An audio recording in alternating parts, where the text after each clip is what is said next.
Hello, and welcome to Social Media Sunday, brought to you by Get Crystalized Agency, where we make marketing simple for you. So, today we're going to talk about something that is really important for your business. Now, the what we're originally we were talking about, or my topic was, so you have a website, now what? And then talk about CRM Basics. Unfortunately, there's quite a bit of setup. I was going to actually do a demo and walk you through the customer relationship management CRM solution that I use, along with, it's really kind of an all-in-one solution, but I was going to walk through that demo, but unfortunately I did not get the full demo prepared in time. And so what we're going to talk about today is just really some of the all the other processes that go along with being an entrepreneur, because I think that social media gets a lot of buzz and a lot of hype because it is a very effective way to reach out to people who are in your target audience. But as an entrepreneur, you know that there's a lot more that goes into having a business than just the marketing side. And if you're not really good at processing the leads, so we're gonna use marketing, and we're gonna use social media, and you're gonna get leads in, and you're gonna have an SEO optimized website so people are drawn to you and they come into your world. But if you don't have the supporting processes in place once they get into your world, to keep them, to sustain them, and to give them what they're looking for, guess what? Whatever your marketing budget was, or whatever you invested in your website and all those other things, is going to kind of go by the wayside. You're not going to get as much out of it as you could and should. So I thought it would be good to do like just a quick primer on some of the other things that you need once you get a website, and once you have a lead in the door, then what do you do with them? Because it is much less expensive to keep a lead as a customer than it is to get a new customer. Okay, in terms of cost, and we can do a breakdown on that in a future show.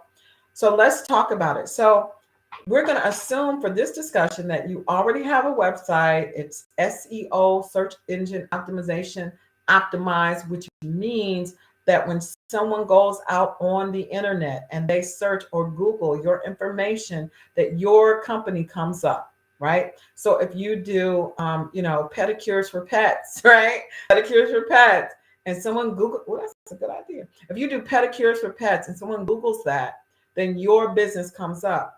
And then the way we do that is they have, different keywords that you use whenever you're talking about your business. Okay, so once you get a lead in the door, though, there's some other key processes that you need to have in place. So the first one is you need to have a simple sales cycle. In other words, when someone comes into the door, into your business, they're a lead, but they need help to get to a buying decision, right? They need help to get to a buying decision. If it's something that they really need, and they've researched, and they've kind of narrowed down to your company, then it's a simple activity, but the elements of it are the same. So if you do not have an existing sales cycle, um, then that is something that you need to look at putting in place. So what do I mean by that? So say, for example, you have a small business and you have a team of people who work in your business, and they respond to people who reach out to you about your business.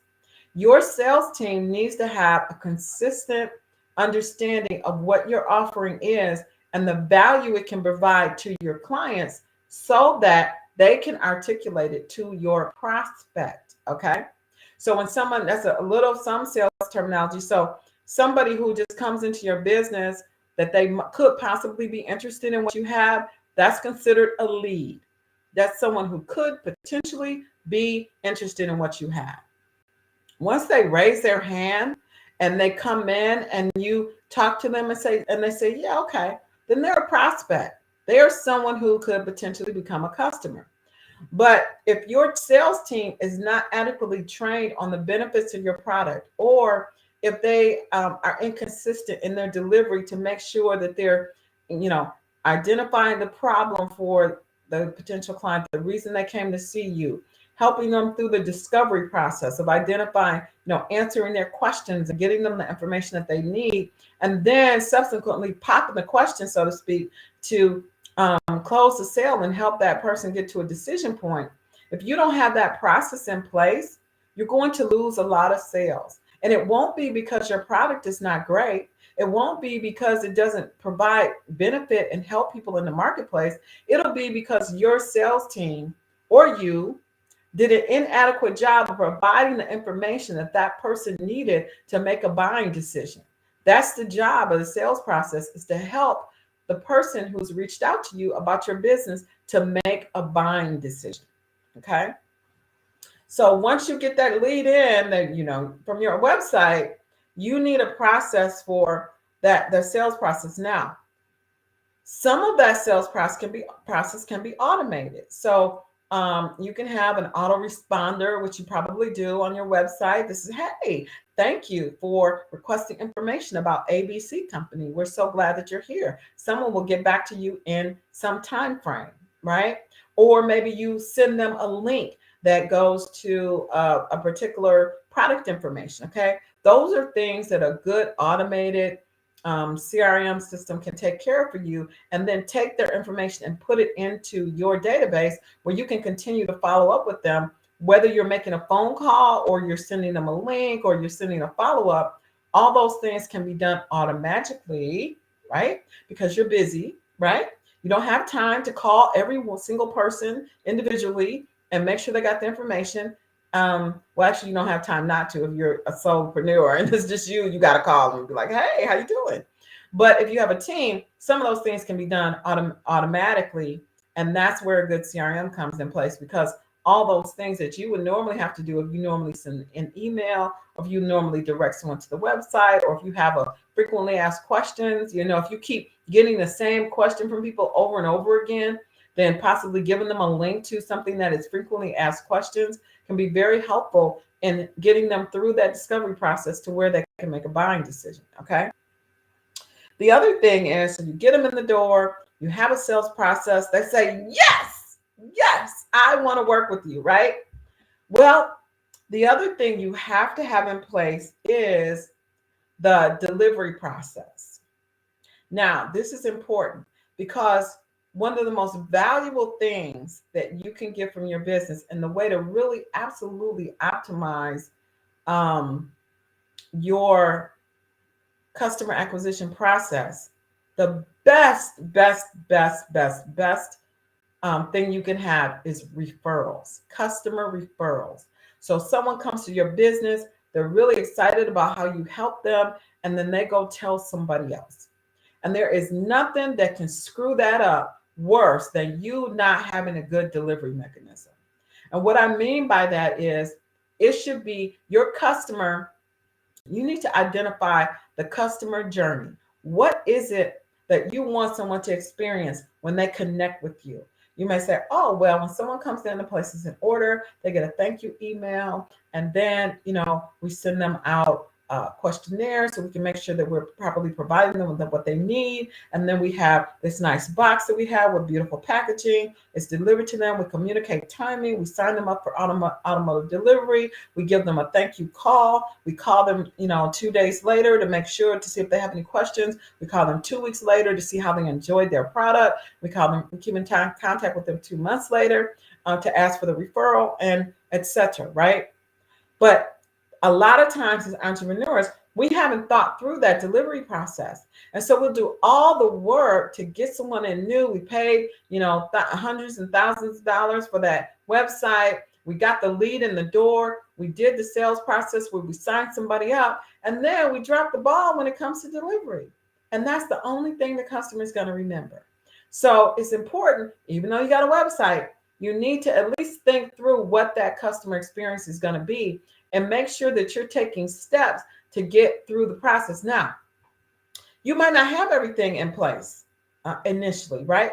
If you're starting out new, but just taking the time to think through the delivery process will help you to kind of manage expectations. So you can say, well, you know what? Normally we provide you, the plan is to provide you with, this free item in your delivery. We're working on creating that right now. So rest assured, you're going to really enjoy it. And we haven't forgotten about you. So even if you don't have the actual full customer journey in place, if you can speak to it, it at least shows that you've given it some attention, you value them as a new customer, and you're working on it, right? Okay. And then finally is the financial and accounting part. So believe it or not, every item that you deliver to a customer is a potential marketing item, right? So the way you send an invoice, the way you provide people with information about your product, and you give them an invoice, all of that is representing you. Every single piece of paper, website, um, receipt, everything that you provide to someone from your company is marketing material. Why? Because it's representing you and it's influencing the opinion that your customer has about you, right? So marketing is about being able to have some control over the opinion and the expectations that people have about you and your business. And so when you're marketing, you're providing them with those impressions, that's going to help drive their opinion of you. That's going to help drive referrals. That's going to help drive a lot of things that you just can't do. Or that it could be detrimental to you if you don't have things in place. So things like invoicing. Do you have a process for invoicing people? Are you just passing cash? Are you going to be professional and businesslike by providing things like an estimate? Or are you just saying, okay, yeah, I'll do that for you. Now, it depends on the type of business, right? If you are a retailer, then we don't care so much. But if you have a service-based business where you're doing consulting, then it's important for you to be professional. You need to be able to do a proposal. You need to be able to invoice your client. You need to be able to take payments. There are all those things that are all related. And to the extent that you can create an entire customer journey, which is what you want to do as part of your marketing strategy, then you'll be prepared even if you don't necessarily have all the pieces in place in a specific moment. So I hope that's what I wanted to share with you today about you got a website. Now what? In terms of addressing those additional processes and things that you need in place to really help your business to be able to scale and to move quickly. So we talked about your CRM solution, which is how you're going to manage communication with leads that come into your business from your pipeline. We talked about having a sales cycle in place so that having a sales cycle in place so that you have a consistent message with people about the products and services that you're offering. We also talked about the delivery process. We talked about how you need to have a customer journey outline so that you know how the customer is going to be working with you, and you can manage their expectations about your company so they can give you good referrals and send people to you and really feel comfortable that they're giving a quality recommendation. And then finally, with the finance and accounting, to remember that everything that you communicate with people, everything that interacts with your customer is a representation of your brand. And you want to make sure that things like invoicing and payment methods are things that are easily available. People should know how to pay you. And you should have lots of ways. Maybe you don't have lots of ways for them to pay you, but you should have ways for people to pay you. When I first started in business, I was just like, oh, wait, how are people going to pay me? And so it's just the little things that you don't necessarily think about. And then you get that customer and you're like, oh, crap. Oh, I need a way to do that. So just having given a little bit of thought through that list of things, I hope this is helpful for you to just get you thinking about different aspects of your business so you can be prepared and ready for when that mother load of customers comes in. You'll be like handling it like a champ, no problem, right? You'll be able to scale like crazy and make all the income and impact that you're looking for in your business. So this is Crystal Cotton, Get Crystalized Agency, where we make marketing simple for you, simple, swift, and sustainable. I will talk to you next time on Social Media Sunday, where we share tips and tricks to help you to do better on social media as well as better in your business. So have a great week, and we'll talk to you next time. Bye-bye.